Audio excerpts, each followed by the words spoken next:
And so here we are again. Hey kids, it's Miss Jess from the Rye Youth Council.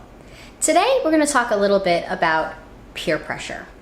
I'm sure all of you have heard the term before and have an idea yourself what it means. But before we get into what it means, I want to ask you first, what is a peer? Anybody have any ideas what an actual peer is? Now, yes, there are piers that go out to the water, but it's not that kind of peer. It's spelled P-E-E-R.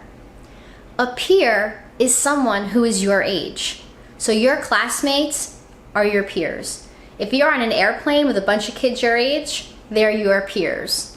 Okay? So a peer is someone who's the same age as you. Our peers influence what we do and how we think lots of times without us even realizing it.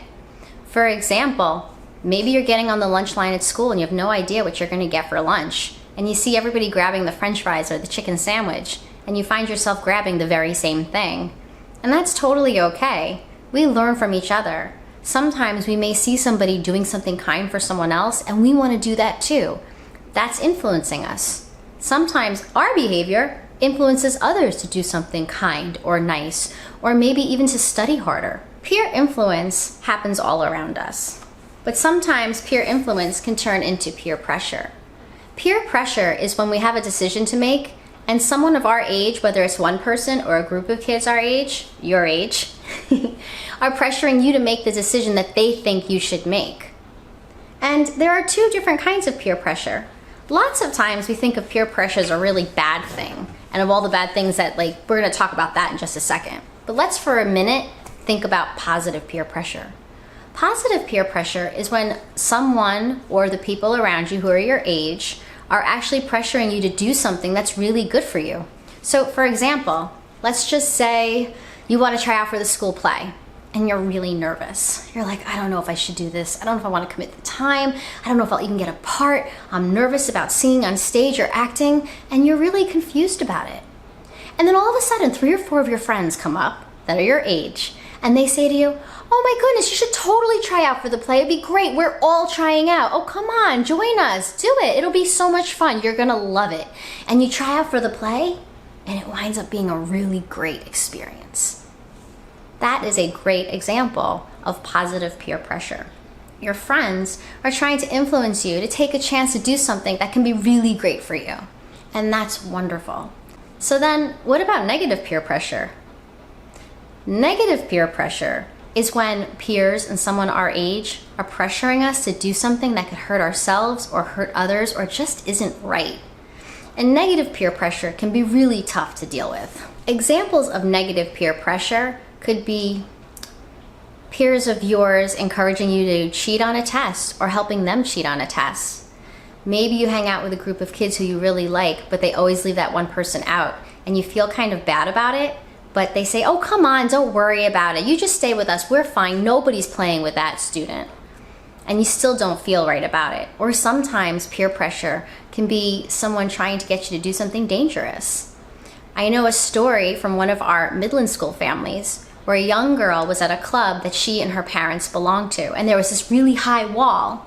And a few kids were jumping off the wall, and it was not very safe. And she knew it wasn't very safe. And a bunch of the kids were like, come on, jump off the wall with us. Come on, what are you, a baby? I dare you to do it. And do you know what she said? I dare myself not to do it. I thought that was brilliant. She stood up for herself and she simply said no. Sometimes it could be really hard dealing with negative peer pressure because when someone's trying to convince us to do something wrong, sometimes they're just that. They can be really convincing. They may have all sorts of ways to make you feel better about doing something that doesn't sit right with you or treating someone a way that isn't really so kind. And we want to make sure that we learn how to deal with negative peer pressure now, because when you guys are younger, it's not easy. But as you get older, someone might try to encourage you to vape or drink or maybe skip classes. And we want to make sure that you have some ideas and some tools to stop you from making those wrong decisions. So what are some of the things we can do? One of the things I want you to think about is choosing your friends wisely. I don't know if you've ever heard this before, but lots of times adults will say, make sure you choose your friends wisely. And it's really true. We want to surround ourselves with friends who share our values and friends who respect what we like and what we don't like and aren't going to try to force us to be something that we're not. A true friend is not going to do something that makes you, or not going to pressure you to do something that's going to make you feel uncomfortable or something that's wrong for you or someone else. And that's something really important to remember.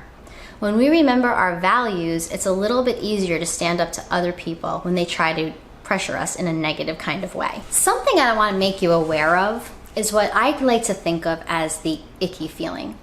Other people might refer to it or call it their conscious or their gut feeling. Lots of times when we're doing something or about to do something that's kind of questionable, and we have a peer pressuring us to make this wrong decision, that person who's trying to pressure us might start to make some sense because they're doing their best to convince us to do something that's probably not really good for us. When that happens, lots of times we have this feeling inside, this uneasy feeling, and we tend to ignore that feeling and not pay attention to it. And what Miss Jess would really love for you to do is to start thinking and really paying attention to that feeling. When you have that feeling that something's just not 100% right, it probably isn't. So listen to that feeling that you have, whether it's your icky feeling or it's your conscience or it's your gut feeling. If you feel like there's something off, there is nothing wrong with just saying no. You can be polite about it, thanks but no thanks, or I'm not going to do that. That doesn't really work for me. You can go ahead, but I'm going to sit this one out. There's lots of things that you can say. And sometimes it's a really good idea to come up with these things to say in case you ever find yourself in a situation where you have that feeling that something's just not right and you just have to say no. Or you can just say no and walk away. You do not have to explain yourself to someone who's pressuring you to do something that you feel is probably not a good thing to do. Another really important thing that I talk to you guys a lot about in many of the different things that we speak of is to make sure you find support and talk to someone. If you find that peer pressure is getting uncomfortable, if you find that the same people are starting to try to get you to do things or putting you in situations that make you uncomfortable and not accepting you for who you are, it's so important that you talk to someone who you trust. Right now, in 4th grade, I would probably choose an adult, but if you have a good friend, you could talk to them as well. When we're not sure if we should or should not be doing something, or we're uncomfortable because we're getting pressured by a bunch of kids our age, and we feel like we just are so at a loss, it's so important that we talk about those feelings and we let people know. And sometimes too, negative peer pressure can come in the form of bullying, and we need to make sure that we're always talking to people to share how we're feeling and what we're going through. It's so incredibly helpful. Okay, so we talked about positive peer pressure. We talked about negative peer pressure. We talked about how peers can influence us without us even realizing it. Sometimes it's kind of spooky. But what happens when we do get into negative peer pressure? Listen, it's gonna happen sometimes. We are all growing and learning, and every day in 4th grade, 3rd, 1st, 2nd, 3rd, 5th, all of the grades, you kids are learning as you go. Just like bullying, it's not an excuse to do wrong things or hurtful things or things that can hurt yourself, but it's okay to make mistakes. So try not to be too hard on yourself. If you find that you've been giving in to negative peer pressure, talk to someone and maybe try to change that habit. And know that you don't have to feel guilty. You're growing and learning, and that's okay. Anyway, that's all we have time for today. But if you have any questions, please feel free to email me or call me at the Rye Youth Council with your parent, and I'd be very happy to talk to you about whatever questions you have. Okay, till next time.